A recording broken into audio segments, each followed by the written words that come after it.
رسم درنگی آین ما. سلام علیکم اسد جان.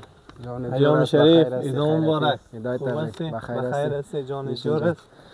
خیرتی است. بخیر باشی لالا. چی گپ است طرفایت؟ آرامی است شکر. یعنی با سنا آمدی مهدی جان رو نوردی؟ والا مهدی جان رفت خانه خسروش. خب چی میکنه خانه خسروش؟ الان تو شب روز انداختگی هستن اونجا به خدا. بیخی دیگه خیلی اونجا کارش جور است. به خدا گمش کو پشتی گپ نگرد. کاش که ما یک نامزاد می داشتیم که می رفتیم اونجا یک سه وقت خودم انداختیم. والا همین تو آیستا آیستا همین تو نرم همین تو در بغل خود می گرفتیم.